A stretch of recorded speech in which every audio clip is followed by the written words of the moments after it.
오늘의 사연 시작하겠습니다. 안녕하세요. 저는 40살의 새로운 인생을 살고 있습니다. 늘상 고단한 인생을 살다가 나이 40이 되어서야 사랑하는 사람의 그늘에서 쉬며 이런 게 행복이구나 느끼고 있습니다. 그 전에는 이런 사연 보내는 드라마가 있는지도 몰랐어요. 워낙 먹고 살기도 바빠 이리저리 일하러 다니느라 세상이 어떻게 돌아가는지도 관심이 없었네요. 차츰 집에서 지내는 시간이 늘다 보니 설거지하며 청소하며 노래를 틀어놓거나 라디오를 듣기도 하고 그러다 사연을 듣게 되었는데 많은 분들이 이렇게 살아왔구나 재미있게 듣다가 저도 용기 내서 제 얘기를 한번 해보려고 합니다. 저는 결혼에 한번 실패하고 지금은 재혼을 해서 살고 있습니다. 이혼할 때까지만 해도 너무 힘들고 내 인생은 끝난 것 같았는데 지금의 남편을 만나고 매일매일이 소중하고 감사합니다. 제가 남편과 밖에 나가서 시장이나 영화를 보러 가면 대부분의 사람들은 아빠와 딸인가? 불륜인가? 쑥덕대는 게 느껴집니다. 네, 저와 남편은 20살이 넘게 차이가 납니다. 제가 40대니 남편은 60대. 거기에 남편은 우리 아빠 친구라 사정을 모르는 사람이면 더욱 좋지 않은 시선으로 보기 마련입니다. 그러나 실상은 제가 먼저 남편에게 결혼하자고 했고 남편은 한사코 거절하다 저의 마음을 받아주었습니다. 남편은 저에게 어릴 때부터 지금까지도 키다리 아저씨입니다. 저희 부모님은 동네 친구로 한마을에서 어울리며 같이 커왔다고 합니다. 그래서 서로에 대해 모르는 것 없는 죽고 못 사는 친구 사이였지요. 중학교 때부터 우리 아빠와 엄마는 이성의 눈을 뜨기 시작하면서부터 사귀게 되었고 20살 성인이 되어 아빠가 서울에 있는 대학교로 가게 되면서 엄마와 결혼을 하고 같이 살게 되었습니다. 제가 좀 크고 나니 엄마는 그때의 일을 자주 얘기해 주셨습니다. 대학생이 된 아빠가 다른 여대생들 만나 미팅도 하고 놀고 싶기도 할 텐데 강의 끝나면 불이 나게 집으로 와 엄마와 같이 지냈다고 합니다. 시골에서 서울에 올라와 혼자 있으면 얼마나 외롭겠냐고요. 그리고 엄마가 임신을 하고 저를 가진 상태여서 더욱 지극정성이었다고 얘기했습니다. 어렸어도 자상하고 엄마밖에 몰랐다고 하며 엄마는 입가에 미소를 지으며 그때를 회상하곤 하셨습니다. 영선아, 나 왔어. 오빠 왔어? 자고 있었어? 미안. 더 자고 있어. 오빠가 저녁 할게. 아니야, 다 잤어. 내가 할게. 왜? 오빠가 해준다니까. 전처럼 후라이 새카맣게 하면 우리 애기 놀랄까봐. 크크. 하긴 너는 쉽게 하던데 나는 어렵더라. 후라이팬에 기름을 먼저 둘러야 돼. 그냥 하면 달라붙어. 그리고 불 조절도 해야 하고. 기술이 필요하군. 나한테 알려줘. 내가 배워서 너 피곤할 때는 간단하게라도 해줄게. 어머님 아시면 멋 떨어진다고 기함을 하시겠는데 우리 엄마 그런 사람 아니야. 아빠도 집에서 요리 자주 하셔. 비밀인데 실은 우리 아빠가 엄마보다 요리 잘하시거든. 우리 둘밖에 없는데 왜 그렇게 속삭여?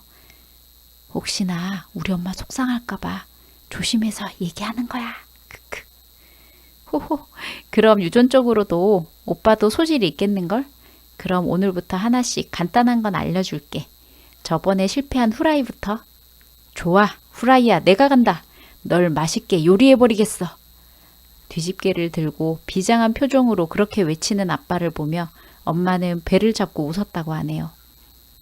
그렇게 저를 임신한 동안 아빠 덕분에 마음도 편하게 지내고 많이 웃었고 그래서 제가 건강하고 이쁘게 태어난 거라고 늘상 말씀해 주셨어요.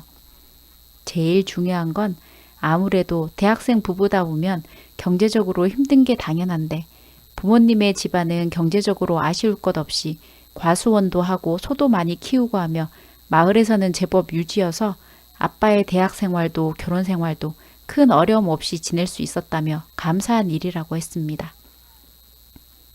제가 태어나고 나서는 같이 육아를 하느라 아빠는 친구들과 어울릴 틈도 더욱 없었는데 그래서 친한 친구가 집에 와서 저를 봐주며 같이 놀았다고 했습니다. 그 친구가 바로 지금 저의 남편입니다. 어릴 때부터 아기를 좋아해 저를 보면 그렇게 예쁘다 예쁘다 말을 입에 달고 있었다고 합니다. 남편은 집안이 그리 넉넉하진 않아 일하랴 공부하랴 힘든 시간을 보냈는데 아빠는 벌써 결혼을 하고 와이프도 있고 아이도 있어 부러워했다고 합니다. 야, 최민수, 넌 임마 전생에 나라를 구했냐? 좋은 부모님의 이 이쁜 아내, 토끼 같은 자식까지. 내가 30에나 이룰 수 있을까 한 것들을 20살에 다 이루다니. 복 받은 놈. 자식, 부럽냐? 내가 하는 거 잘 보고 배워라.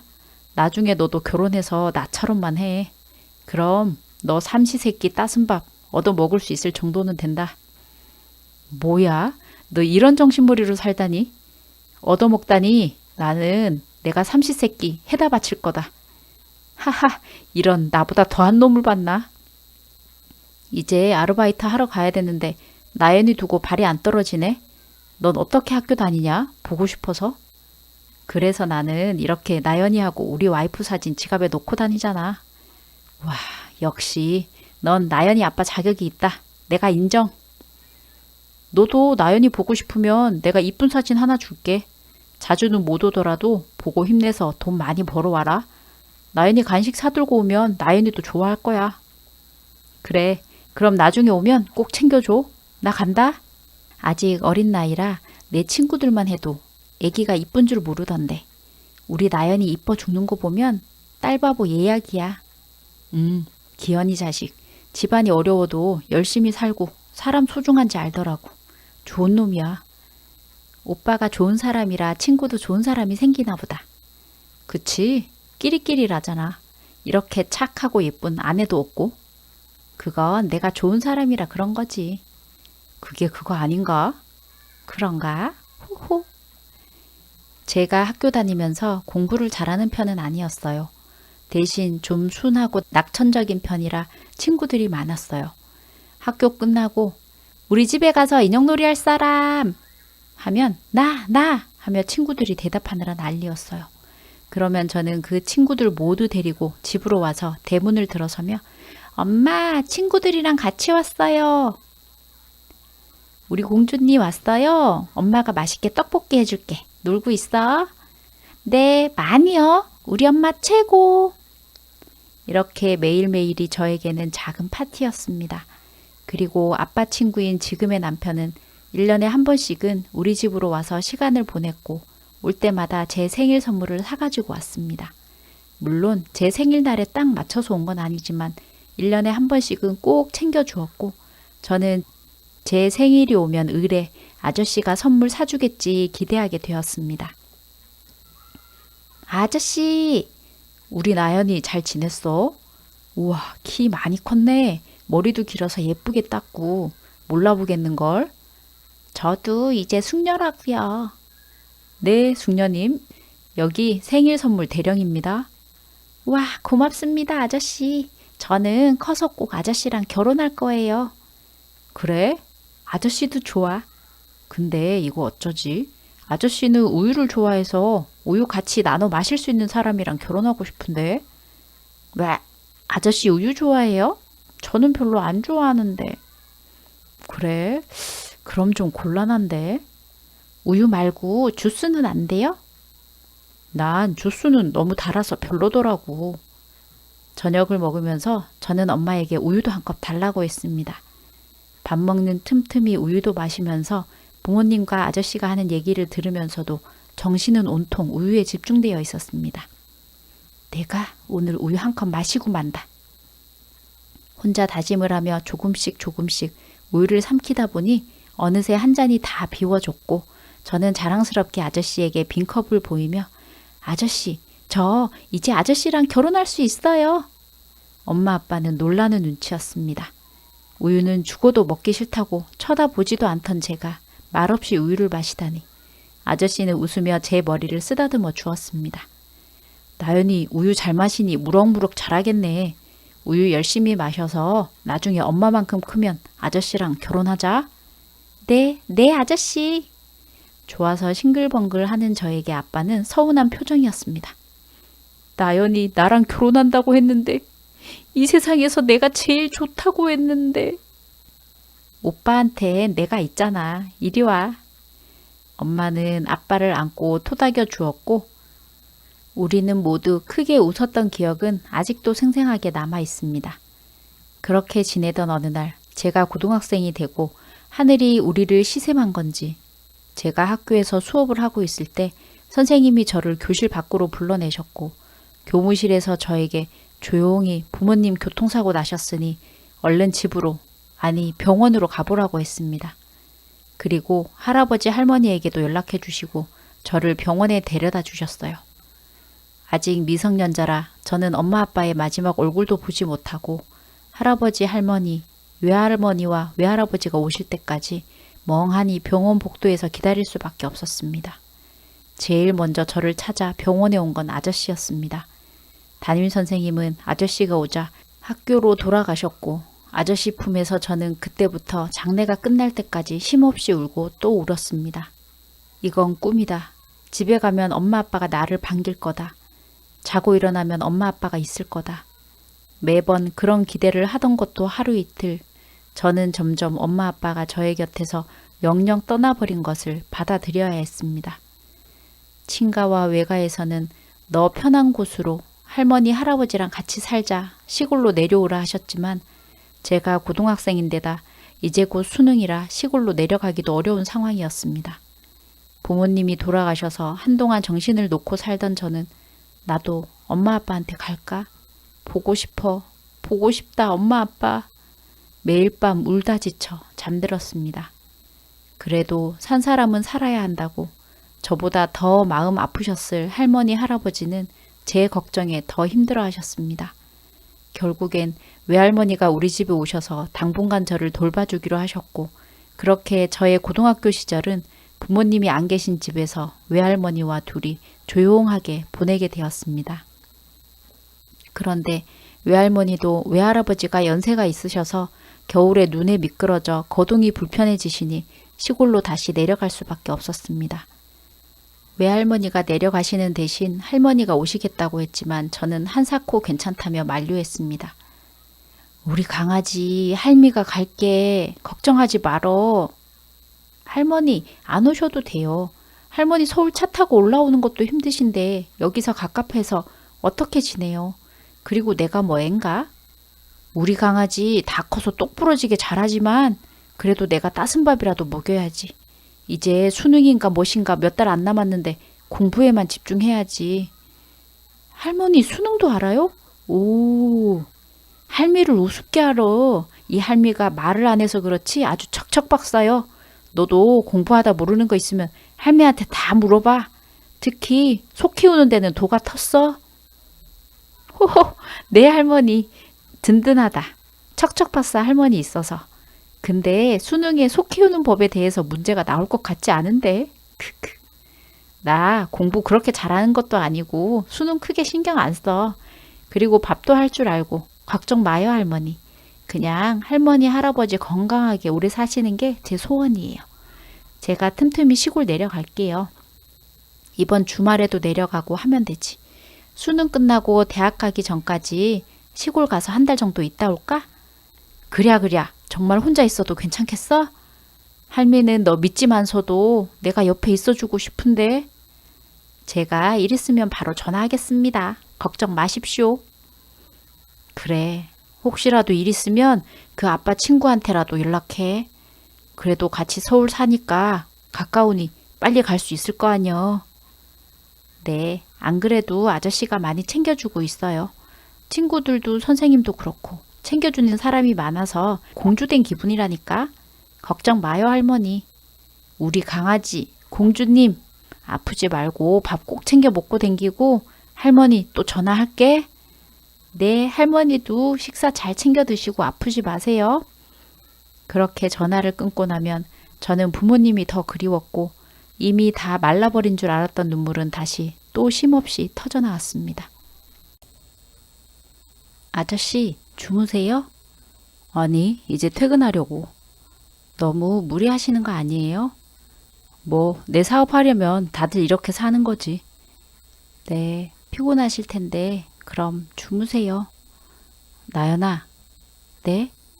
엄마 아빠한테 갈까? 아니요. 그냥 전화 드린 거예요. 아저씨 잘 지내시나? 그냥 안부 전화. 기특하네. 아저씨 안부도 챙기고. 안 그래도 오늘 기현이 놈 생각나서 퇴근하면서 가볼까 하던 참이었어.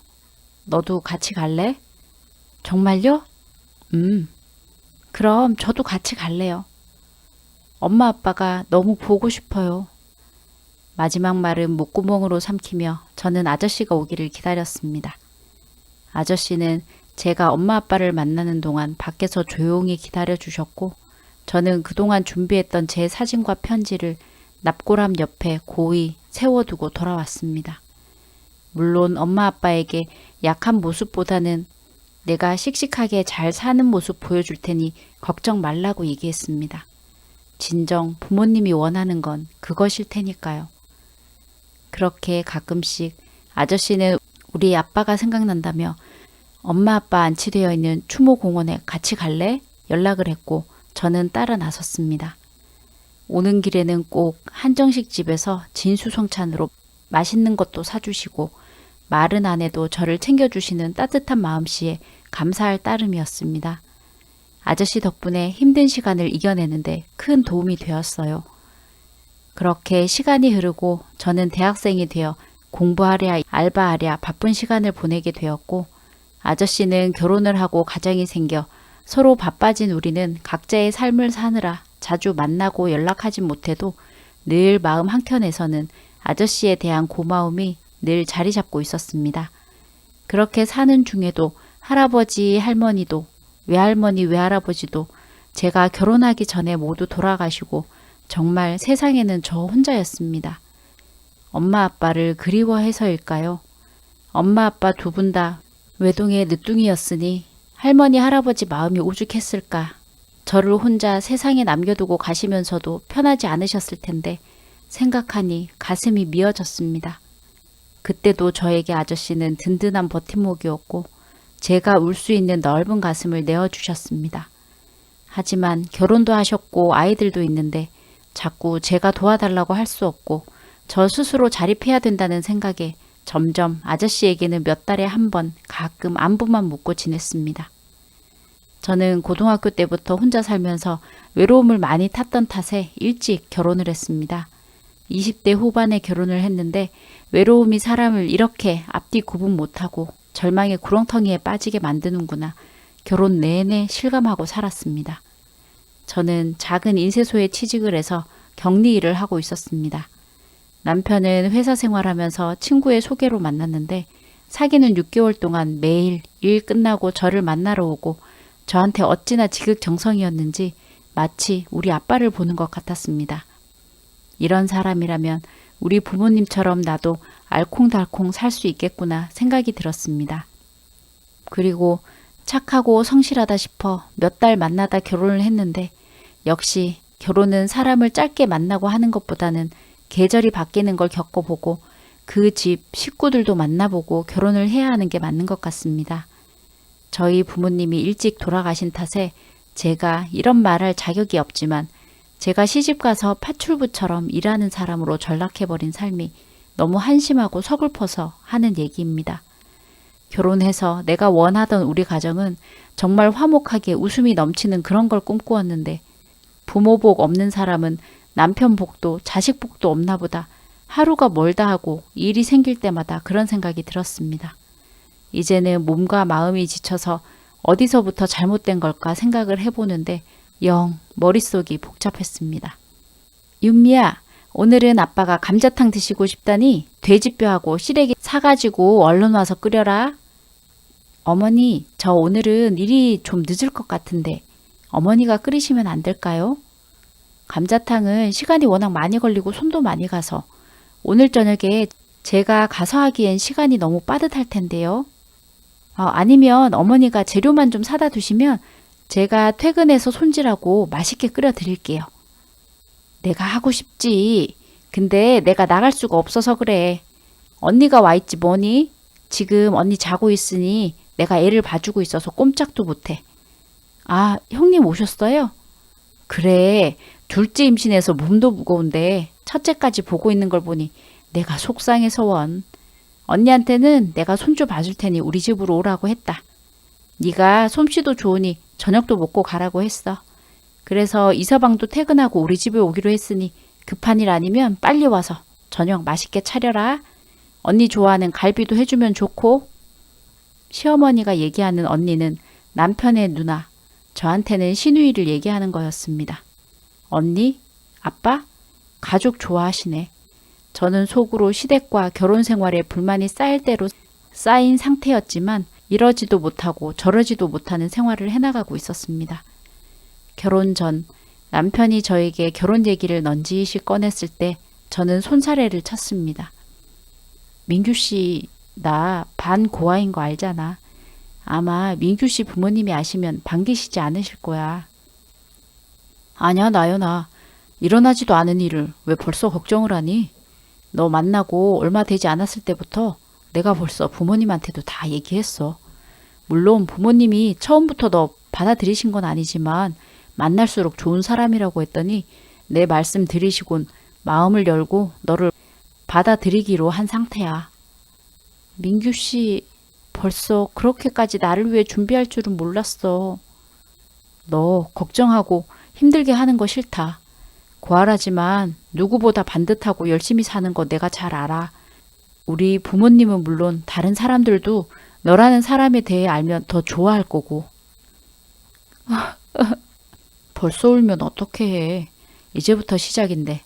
우리 결혼하면 내가 정말 행복하게 해줄게. 어릴 때 못 받았던 가족들 사랑 모두 받게. 내가 도우고 잘할게. 나랑 결혼해 줄래? 민규 씨. 나 정말 잘할게. 당신한테도 부모님한테도. 그렇게 마련된 상견례 자리부터 시어머니는 제 손을 잡으시며 애썼다. 그동안 고생 많았지? 우리 민규랑 결혼해서 우리 집 막내딸 하자. 이제 내가 네 엄마야. 아버님은 아빠, 시누이는 언니로 불러. 이제 우리가 네 가족이다. 어머니 정말 감사합니다. 저한테 이런 날이 올 줄은 몰랐어요. 결혼도 포기하고 있었는데 가족같이 대해주신다니 정말. 저는 말을 잇지 못하고 펑펑 울고 시어머니는 저의 등을 쓰다듬어 주시며 달래주셨습니다. 사실 상견례라는 건 양가 가족들이 한식집 같은 곳에서 첫 만남을 가지고 인사를 하는 자리인데 저는 가족이 없다 보니 저와 남편의 가족들만 만나는 조촐한 자리였습니다. 네모난 테이블에 양쪽으로 가족이 나눠 앉는 대신에 둥근 테이블에 모두 둘러 앉을 수 있는 곳에서 식사를 할 수 있게 장소를 예약해둔 남편의 배려에도 감동하고 이래저래 저는 그날을 잊을 수가 없었습니다. 제가 꿈에도 그리던 내 가족, 엄마, 아빠가 생긴 날이니까요. 덤으로 언니까지. 물론 시누이는 결혼을 하고 아이가 하나 있던 상태라 애 보느라 바빠서 자주 볼 시간은 없었지만 원래 여자들은 여자 형제끼리 잘 맞는다고 하던데 저도 그런 언니와 부모님이 생기는구나. 저는 결혼을 준비하는 내내 구름 위에 떠다니는 기분이었고 마침내 행복에 겨운 눈물의 결혼식을 올렸습니다. 결혼 후 우리는 분가하지 않고 시댁에서 같이 살기로 한 터라 저는 계속 일을 하니 시어머니가 집안 살림을 해주시면 우리가 생활비로 매달 넉넉하게 드리기로 하였습니다. 우리 막내딸 잘 잤니? 네, 어머니 안녕히 주무셨어요? 어머니라니 그냥 엄마라고 해. 네, 엄마. 10년 동안 엄마라는 말을 불러본 적이 없으니 엄마라는 말 한마디 내뱉는 것도 쉽지 않았지만 마음이 따뜻해지고 뭉클하였습니다. 엄마, 엄마. 혼자 얼마나 애타게 불렀던 이름이던가. 내가 좀 빨리 깨웠지? 아니요, 괜찮아요. 뭐 필요한 거 있으세요? 새벽에 일찍 깨우신 거 보니 무슨 일인가 싶었습니다. 내가 지금 손목이 안 좋아서 당분간 아침 차리고 집안일을 하기가 힘들어서 괜찮으면 너한테 부탁 좀 하려고 그러지.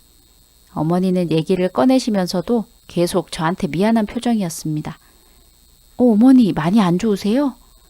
며칠 참아보려고 했는데 영 안 되겠어서 어제 병원에 갔더니 병원에서는 손목 다 나을 때까지는 될 수 있으면 쓰지 말라는구나.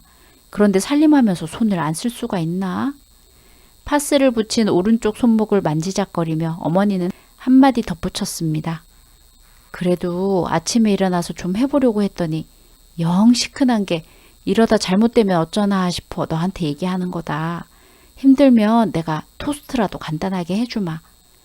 어머니, 아니 엄마, 그럼 진작 말씀하시지. 왜 그렇게 무리하세요? 저 엄마 아픈 거 싫어요. 건강하게 오래오래 저랑 사셔야죠. 제가 아침도 하고 당분간 집안일 할 테니 걱정 마시고 얼른 들어가서 쉬세요. 아이, 내가 미안해서. 에이, 뭐가 미안해요. 딸이 엄마 아프면 도와드리는 게 당연하지. 고맙다, 우리 딸.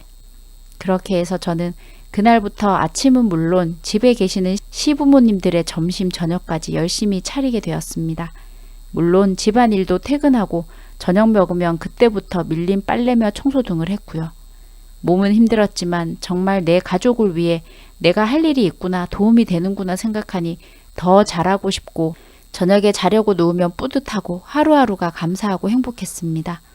그런데 어느 순간 어머니가 손목이 다 나은 것 같은데도 집안일은 어느 것 하나 손대지 않고 당연하다는 듯 제 몫이 되어버렸습니다.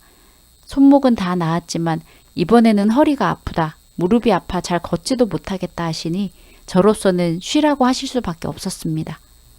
남편은 부동산을 하는데 기업형으로 좀 크게 키운다며 집에서 얼굴 보는 시간이 길지 않았고 오히려 시누이는 둘째 임신한 몸으로 첫째까지 보기 힘들다며 우리 집에서 생활하다시피 하니 저녁 먹고 자고 가는 일까지 있었습니다.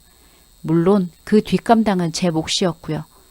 그러다 남편이 자금이 필요해 지금 시댁집을 내놓고 이사를 가야 하는데 엄마 아빠와 같이 살던 우리 집으로 시댁 식구들 모두 들어오자고 했습니다.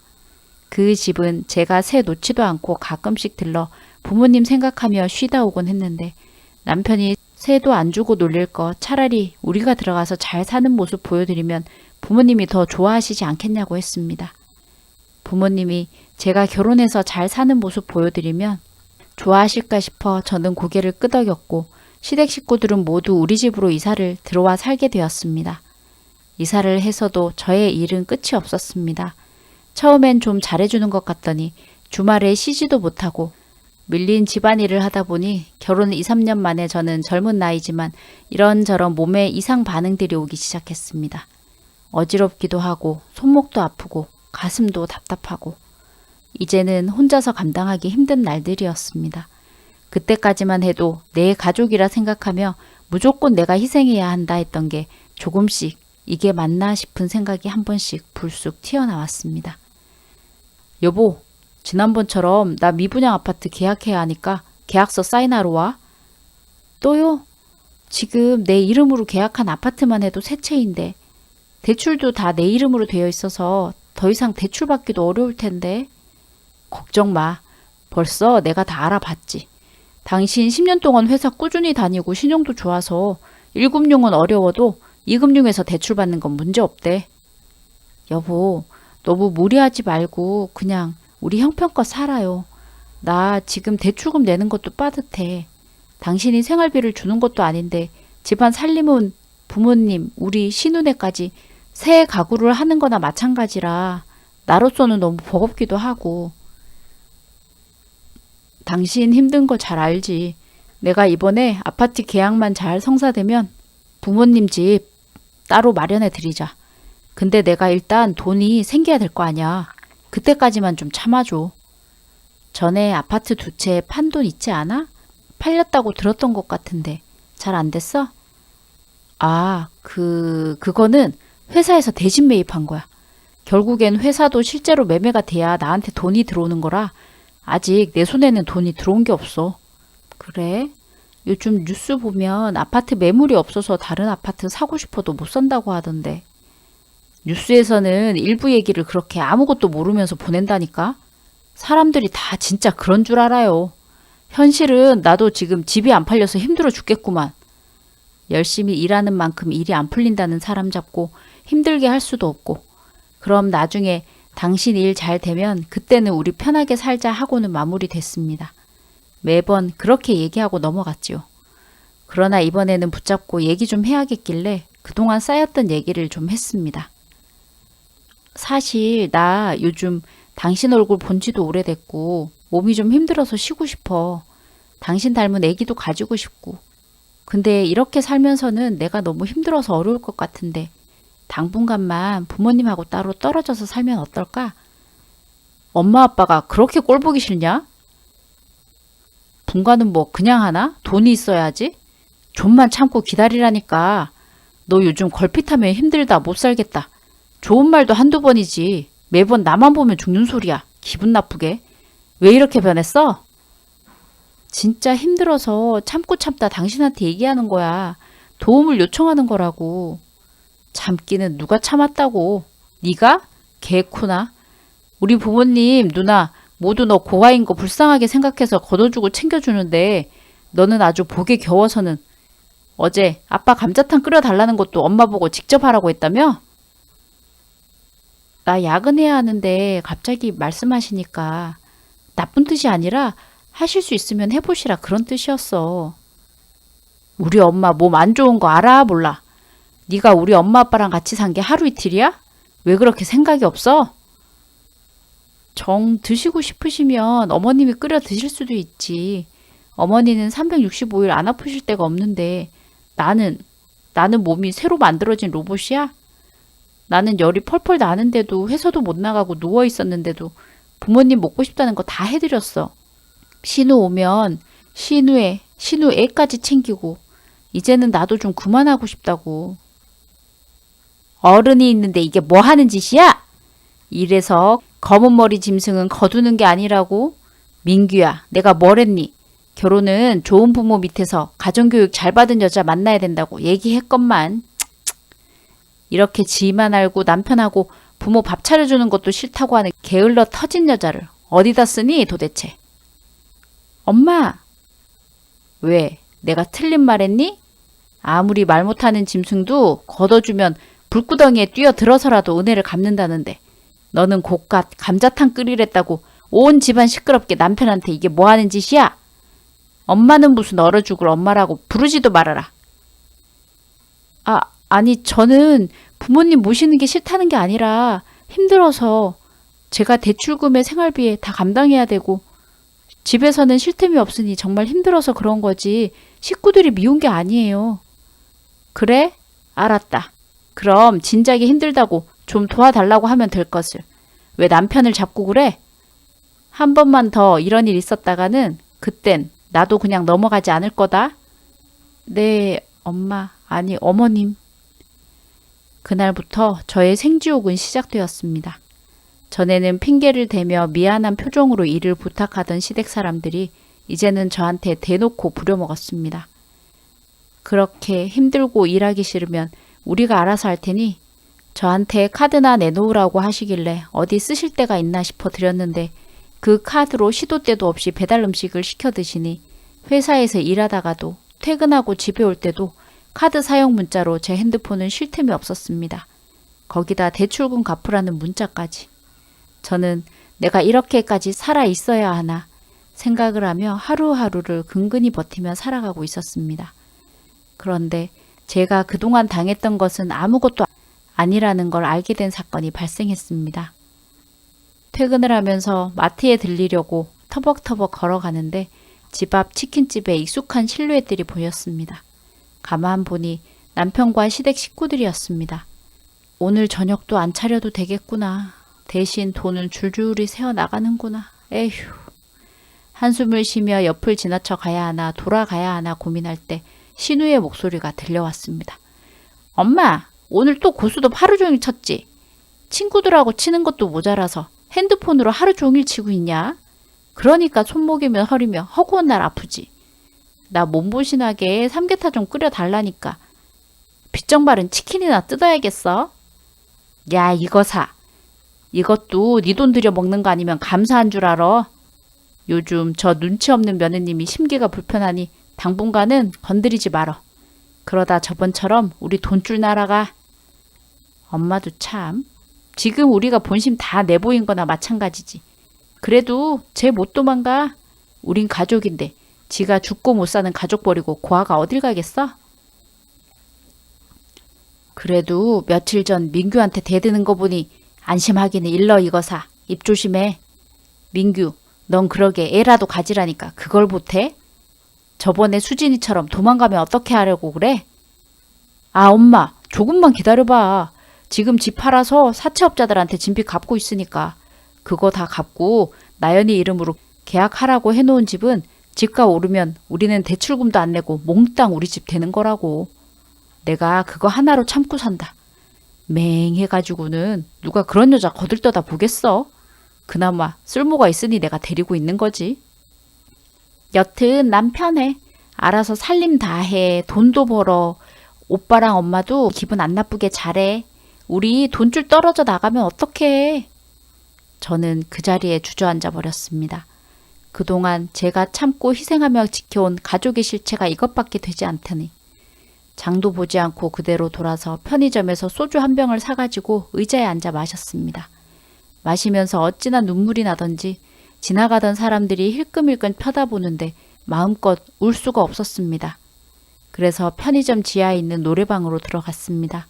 신나는 트로트 메들리를 쉴 새 없이 나오도록 해놓고 저는 1시간을 목 놓아 울었습니다. 엄마, 아빠 보고 싶어. 노래방 주인은 추가로 30분을 추가로 넣어주었고 저는 그 시간까지 알차게 울었습니다. 하늘이 무너지고 내 발 아래가 무너지는 느낌이었습니다. 그 전에는 엄마 아빠에게 버려진 느낌이지만 이제는 세상에 버려진 느낌이었습니다. 어릴 때는 제가 커서 어른이 되면 엄마 아빠가 덜 그리울 줄 알았습니다. 성인이 되면 할 수 있는 게 많으니 혼자서도 씩씩하게 살아가면 되지.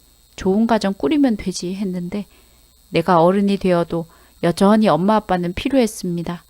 아니, 오히려 부모님의 존재가 더 크게 다가왔습니다. 그러나 아무리 울어봐도 보고 싶다고 외쳐봐도 아무 소용이 없었습니다. 현실은 바뀌지 않으니까요. 듣는 사람 하나 없는 노래방 한 칸이 제가 유일하게 쉴 수 있는 공간이었습니다. 그리고서 저는 살아갈 희망을 잃고 몇 날 며칠을 알았습니다. 시댁 식구들은, 아니 식구들인 척하는 그 사람들은 걱정하는 척하며 죽을 끓여주는 게 아니라 배달시켜주고는 우리가 집에 있으면 괜히 신경 쓰일 테니 나갔다 온다며 날도 좋은데 애 데리고 백화점 한 바퀴 돌자며 나갔습니다. 조용한 집안에서 저는 조용히 짐을 쌌습니다. 작은 캐리어 하나로도 제 짐은 다 정리가 됐습니다. 결혼 반지는 그대로 화장대에 두고 집을 나왔습니다.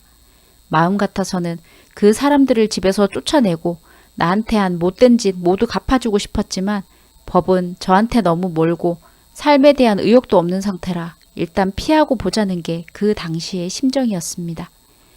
회사에도 찾아올 것 같아 사장님에게 그만둔다고 얘기했습니다. 나연씨, 10년 동안 잘 다니다가 갑자기 그만둔다니 서운하네. 나는 나연씨 믿고 너무 든든했는데. 감사합니다. 사장님, 근데 제가 급한 사정이 생겨서. 무슨 일 있어? 아, 애기 가진 거야? 아니요. 제가 집안에 일이 좀 있어서 식구들을 좀 피해서 당분간 지내야 될 것 같아서요. 회사도 다 아니까 찾아올 것 같고 전화로 갑자기 얘기해서 죄송해요. 그래? 집안에 일이 있다니 어쩔 수 없긴 한데 혹시 내가 도와줄 일 있으면 얘기해. 연락도 종종 하고. 사장님에게 전화를 끊고 나니 그래도 내가 사회생활은 나쁘지 않게 했었나 보다 피식 웃음이 났습니다. 그 동안은 회사에서 사장님과 직원으로 일적으로만 대하고 사적으로 나를 믿는다던가 그런 말씀은 없었는데 역시 마지막이라는 건 사람을 감정적으로 만드나 봅니다. 아저씨에게 연락할까 싶었지만 괜히 좋은 일도 아니고 10년만 끼쳐드리는 것 같아 그만두었습니다. 일단은 이 지역을 벗어나자 싶어 기차를 타고 부산으로 갔습니다. 여기에선 먹고 살 일자리는 있겠지 싶었습니다. 저는 부산에 도착하고 갈 곳이 정해지지 않은 저는 한참을 부산역 앞에 서 있었습니다. 어디로 가야 하나? 앞으로 어떻게 살아야 하나? 일단은 전철을 타고 이리저리 사람들 틈에 휩쓸려 다니던 저는 가진 돈도 없고 고시원을 구해 들어갔습니다. 그리고 주위에 아르바이트를 찾기 시작했습니다. 아직 저에게 계속 대출금이 있으니 하루라도 쉬면 사채업자들이 찾아올 거라는 생각에 두려웠습니다. 집을 팔까 생각도 해봤는데 저한테 정보가 담긴 서류 하나 없이 남편이 모두 보관을 하고 있으니 이도 저도 못하고 시간만 흘렀습니다. 그러던 어느 날 인쇄소 사장님에게서 전화가 왔습니다. 나연 씨, 다른 사람들하고 다 인연 끊고 외로워서 어떻게 살려고 그래? 그나마 나한테라도 바뀐 전화번호를 알려줬으니 망정이지. 근데 나연 씨 도망간 게 이해가 되더라. 가족들이란 사람들 대단하대. 몇 번 찾아왔는데 나연 씨 찾아내라고 아주 깡패짓을 하더라니까. 죄송해요, 사장님. 사장님한테까지 피해드리기 싫었는데. 나야 뭐 화내고 쫓아냈지. 가족도 모르는데 내가 어디 있는지 어떻게 하냐고.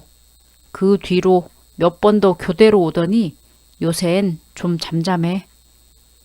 아휴, 다시 오지 말아야 될 텐데.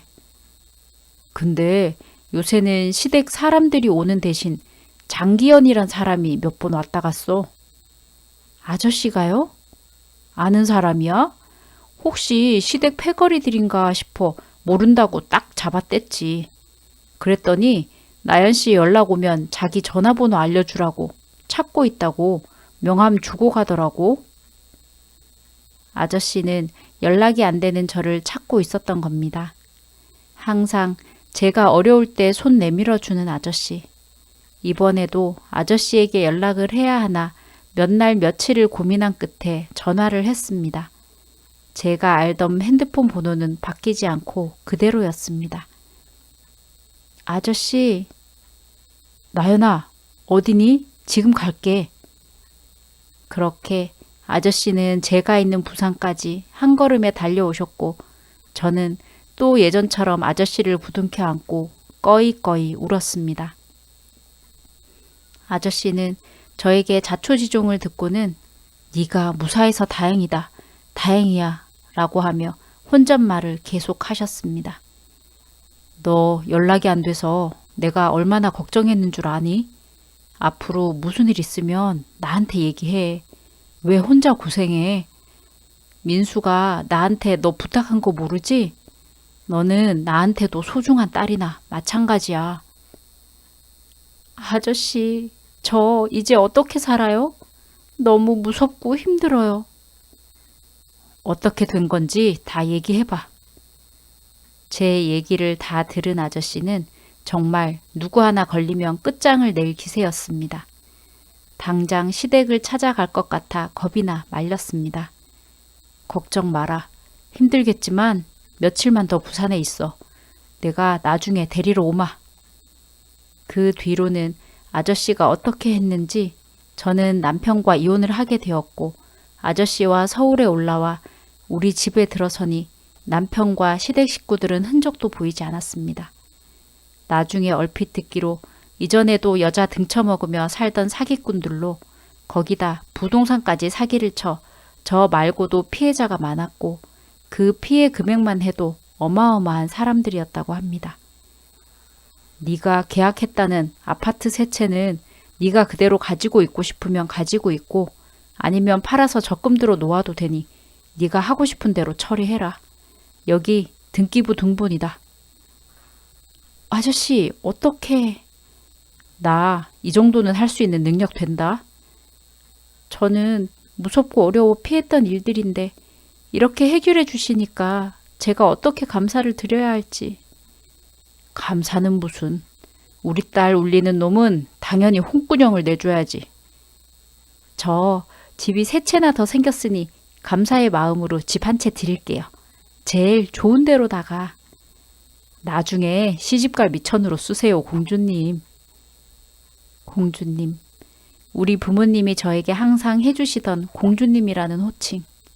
눈물이 핑 돌아 저는 괜히 아저씨에게 퉁명스럽게 말했습니다. 아저씨도 참 제 나이가 30이 넘었는데 무슨 공주예요, 공주가. 왜? 내 눈에는 아직도 공주님인데. 네가 50이 되고 할머니 돼도 공주야. 고맙습니다, 아저씨. 아저씨의 장난스런 말투에 저는 마음이 따뜻해졌고 또 눈물이 흘러내릴 것 같아 고개를 내리깔고 괜히 애꿎은 손톱만 만지작거렸습니다. 너는 아직 젊고 충분히 매력 있는 사람이야. 이깟걸로 기죽지 말고 고개 딱 들고 어깨 쫙 펴고 살아. 네, 네 아저씨 꼭 그럴게요. 그 뒤부터 저는 무엇을 할까 생각하다 사회복지 쪽으로 관심이 생겨 공부를 다시 시작했습니다. 젊었을 때도 안 돌아가던 머리 나이 들어서 하려니 더 안 되더군요. 그래도 아저씨는 늘 응원해 주었습니다. 도전하고 세상에 다시 나와서 사람들과 어울리는 모습에 대견하다고 칭찬을 해 주었습니다. 그렇게 봉사도 하고 학교도 다니고 하면서 살던 저에게 사람들은 아직 30대밖에 되지 않았는데 결혼 안 하냐 남자 소개시켜 주겠다고 했습니다. 하지만 저는 결혼, 남자 모두 질릴 만큼 질렸던 터라 생각 없다고 지금이 좋다고 웃고 지나가고 말았습니다. 아저씨도 제 생각을 알았던 것인지 직접적으로 결혼 얘기는 꺼내진 않았지만 한편으론 걱정은 되셨는지 때때로 본인의 딸 사진을 보여주었습니다. 너무 예쁘지 않냐고. 사진 속의 딸은 머리를 양갈래로 따내리고 엄마하고 같이 서 있었는데 미국으로 어릴 때부터 유학을 가서 아저씨는 기러기 아빠라고 했습니다. 그래서 더 그립다고. 사진을 많이 보게 된다고 했습니다. 나도 이렇게 예뻐해 주시는데 친딸은 얼마나 그리우실까. 괜히 아저씨의 어깨가 축 처진 느낌에 나라도 자주 찾아뵈야겠다 하는 생각이 들었습니다. 그래 봐야 아저씨도 일로 바쁘고 저도 봉사하고 일하러 다니니 몇 달에 한 번씩 만나는 게 다였지만 전화 안부라도 자주 하려고 노력했습니다. 아저씨, 오늘은 비 온다는데 우산 챙겨 나가세요. 그래? 비가 많이 올라나? 고맙긴 한데 난 오늘 우산이 필요 없는데. 왜요? 오늘은 출근 안 하세요? 월요일인데? 아, 그게 너한테는 퇴원하고 다 나으면 얘기하려고 했는데 어떻게 또 기가 막힌 타이밍에 전화를 했네. 나 사실은 뇌졸중으로 쓰러져서 수술하고 회복하는 중이야. 네? 너무 놀라지 마. 수술도 잘 됐고 이제 괜찮으니까. 제가 갈게요. 어느 병원이세요? 안 와도 되는데 진짜 괜찮다니까. 끝까지 괜찮다며 말리는 아저씨에게 병원과 병실 호수를 알아내곤 불이 나게 달려갔습니다. 머릿속에서는 고등학교 때 선생님이 저를 불러 부모님이 돌아가셨다고 얘기하던 그때로 돌아갔습니다. 다시 부모님 같은 아저씨까지 잃을 순 없었습니다. 병원에 도착했을 때 아저씨는 고온히 자고 있었습니다. 자세한 건 담당 의사가 회진을 돌 때 물어봐야 하지만 걱정되는 마음에 바로 담당 간호사를 찾아가 아저씨의 상태를 물어보려고 일어서는데 아저씨가 인기척에 깼는지 저를 불렀습니다. 공주님이 많이 놀랬겠네. 나 때문에. 이런 게 어딨어요. 아저씨는 건강하기로 했잖아요. 저보다 오래 살기로 했잖아요. 그래서 이렇게 살아났잖아. 웃으며 얘기하는 아저씨를 보니 눈물이 핑 돌았습니다. 아저씨 괜찮냐고 걱정을 해야 하는데 저도 모르게 투정이 먼저 나왔습니다.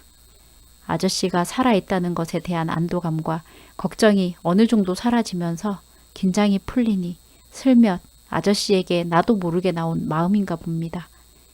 저는 그날부터 아저씨 병간호를 하겠다고 나섰습니다. 아저씨가 괜찮다고 병간호 하시는 분을 부르면 된다고 했지만 이번에는 제가 도움이 되고 싶은 마음에 한사코 제가 하겠다고 우겼습니다. 그리고 수술은 잘 됐다고 했지만 죽을 고비를 넘긴 것인지 침대에서 일어나려고 버둥대는 모습을 보니 아저씨는 왼쪽 전체가 마비되어 손은 물론 다리도 움직이지 못했습니다. 처음엔 그 모습에 충격이었지만 아저씨를 일으켜드리며 아무렇지 않은 척 했지만 가슴은 미어졌습니다. 아저씨는 의사한테 미리 언지를 받은 모양인지 꼼짝없이 누워서 지내야 될 뻔했는데 한쪽 팔과 다리는 멀쩡해서 다행이야. 하하. 먼저 아무렇지도 않게 얘기를 꺼냈습니다. 놀란 저를 먼저 안심시키려고 한 얘기 같았습니다. 저는 틈만 나면 휠체어에 아저씨를 태우고 밖으로 나가 햇볕을 쬐고 걷는 연습을 도왔습니다. 그런데 이상한 것은 딸과 아내는 연락도 없고 병원에 오지도 않았습니다. 왜 자꾸 그렇게 힐끔힐끔 봐? 내 얼굴에 뭐 묻었어? 아니요. 왜? 할 말 있으면 해. 아내분하고 딸한테는 연락하셨어요? 당연히 제일 먼저 연락했지. 밝게 얘기하는 아저씨의 모습에 저는 안심이 되었습니다. 별일 없는가 보구나. 그때 연락했더니 이혼하재. 외국에서 오래 나가 살았는데 아직 애 공부도 더 해야 되고 나 병간호하러 한국 들어올 수는 없다고 그냥 각자 살자고 하더라고. 아저씨. 그래서 그러자 했어. 미국 보내지 말고 그냥 다 같이 살걸. 하루에도 몇 번을 후회하고 곱씹어 봐도 이미 엎질러진 물인데 어떡하겠어. 그래도 사람이 이렇게 생사를 넘나들고 있는데 가족이 어떻게. 전부터 남자가 있는 것 같더라고. 한국에 온다 하면서 들어오지도 않고 내가 간다고 해도 핑계 대면서 애 얼굴도 안 보여주려고 하고 그러다 말겠거니 했는데 결국은 이렇게 됐네. 흐흐. 자조적인 웃음을 짓는 아저씨를 보니 내가 괜히 물어봤나 하는 생각이 들었습니다. 그날 밤 아저씨는 식은땀까지 흘리며 끙끙 앓았고 다음 날에는 더욱 수척해진 모습이었습니다. 그 마음을 다 헤아릴 순 없지만 그렇게 하루 앓고 나서 모두 떨쳐버렸으면 좋겠다고 내가 그렇게 도와줘야겠다고 다짐했습니다. 이렇게 좋은 남자를 두고 바람을 피우는 그 와이프도 정말 이해가 되지 않고 미웠습니다. 거동하기 힘든 아저씨를 혼자 둘 수 없어 저는 우리 집으로 모셨습니다. 아저씨는 한사코 싫다고 하셨지만 지금도 전 남편이 오면 어쩔까 무섭다고 아저씨가 저 좀 지켜달라고 했습니다. 아저씨는 절대 그럴 일 없을 거라며 다시는 여기 발도 못 붙이게 해놨으니 걱정 말라고 하셨지만 혹시나도 그놈 그림자라도 얼씬거리면 아저씨가 나서서 해결할 테니 걱정 말라고 진지하게 얘기하며 우리 집으로 퇴원을 했습니다. 그날부터 저는 아저씨와 같이 지내며 모든 일정이나 생활을 아저씨의 재활에 맞추어 생활했습니다. 아저씨는 그럴 필요 없다고 네 생활해라 하셨지만 아저씨는 하나뿐인 내 가족인데 그럴 순 없다고 아저씨 꼭 예전처럼 건강하시도록 할 거라고 입버릇처럼 말했습니다. 그 동네에선 벌써 소문이 자자했습니다. 매일 휠체어 타고 몰고 다니는 나이차 많은 부부로. 그러거나 말거나 우리는 공원에 가서 걷기 연습, 시장 가서 군것질도 하고 영화관도 갔습니다. 병원에서도 아저씨의 정말 의지가 대단하다며 혀를 내둘렀습니다. 제가 아저씨에게 할 수 있다며 계속 운동을 몰아붙인 것 같지만 아저씨가 싫다 힘들다 하면 어쩔 수 없는 것인데 아저씨는 걷고 또 걸으며 몸을 회복시켜 나갔고 밤에는 다리가 퉁퉁 부어 저는 다리를 주물러주며 몰래 마음 아파했습니다. 병원에 가서 재활운동도 물리치료도 받기를 반년이 지나고 이제는 병원에서 상태가 많이 좋아졌으니 검진하러 한 달에 한 번만 오시고 나머지는 집에서 운동하셔도 될 것 같다고 했습니다. 그때 이미 아저씨는 휠체어 없이 걸을 수 있었고 시간이 조금 지나니 더 이상 지팡이도 필요 없을 정도였습니다. 이런 날이 오는구나. 아저씨는 점점 더 예전의 활기를 되찾았고 이제는 저 없이도 혼자 생활하고 거의 수술 전처럼 지낼 수 있게 되었습니다. 나연아, 오늘은 근사한테 가서 저녁 먹을까? 네, 좋아요. 안 그래도 아저씨한테 할 말도 있었는데 잘 됐네요. 응? 무슨 말? 나 다 나았으니 쫓아내려고? 호호, 아저씨는 그거 아저씨가 빨리 우리 집에서 나가고 싶어서 하는 말 아니에요? 전혀 아니거든요. 아, 그 말이길 바랬는데 아쉬운걸. 아저씨도 참 바랄 걸 바라셔야죠. 절대 안 됩니다. 에이, 좋다 말았네. 뭐라고요? 하하, 호호. 레스토랑에 도착하고 이런저런 얘기를 하며 저녁을 다 먹어갈 때쯤 아저씨는 저에게 물었습니다. 무슨 말이 하고 싶으셨나요, 공주님? 아저씨, 저 큰 용기 내서 얘기하는 건데 무조건 예스라고 해주셔야 해요. 무슨 말인데 그래? 뭐 사고 친 거 아니지? 사고 한번 치려고요. 아저씨가 같이 쳐주셔야 해요. 나보고 사고를 같이 치자는데 어떻게 예스를 하나? 저는 아저씨의 옆으로 가서 손을 잡고 아저씨에게 고백을 했습니다. 저랑 연애하실래요? 그게 싫으면 바로 결혼해도 되고. 뭘 그렇게 놀라세요? 당연히 공주님이 프로포즈하니 송구스럽겠지만 이런 기회 흔치 않으니 기회가 왔을 때 잡으시라고요. 이렇게 태연한 척, 뻔뻔한 척 우스갯소리를 했지만 저도 마음은 어찌나 떨리던지 심장이 입 밖으로 튀어나오는 듯 했습니다. 아무 말도 못하고 입만 뻥긋뻥긋하는 아저씨의 손을 잡고 제 얘기를 이어나갔습니다. 아저씨, 저는요, 이제 행복하고 싶어요. 근데 저 혼자가 아니라 아저씨랑 같이 행복하게 살고 싶어요. 아저씨는 저한테 좋은 남자 만나라 하시지만 저는 살면서 아저씨보다 좋은 남자 못 만났어요. 물론 우리 아빠 빼고요. 왜 내가 두 번째야? 민수놈보다 내가 더 낫지. 호호, 여전하시네. 만약에 아빠가 살아 계셨으면 그래 우리 딸 축하한다. 아저씨가 눈물 나게 하면 아빠한테 다 얘기해. 내가 혼내줄게 하셨을 거예요. 반대는 하지 않으셨을 거라고 생각해요. 저를 다시 살게 해주신 아저씨, 헤어지고 싶지 않고 볼 때마다 예쁘게 보이고 싶고 마음도 설레고 언제부턴가 제가 그렇더라고요. 아저씨한테 여자로 보이고 싶고 이런 제 마음 받아주실래요? 공주님의 명을 거역할 수도 없고 좀 곤란한데? 곤란하긴 뭐가 곤란해요. 그냥 따르면 되지. 아저씨는 생각을 하는 눈치길래 저는 무조건 받아들이라고 하고 집으로 돌아왔습니다. 그러고는 아저씨에게 여자로 보이기 대작전을 틈만 나면 펼쳤습니다.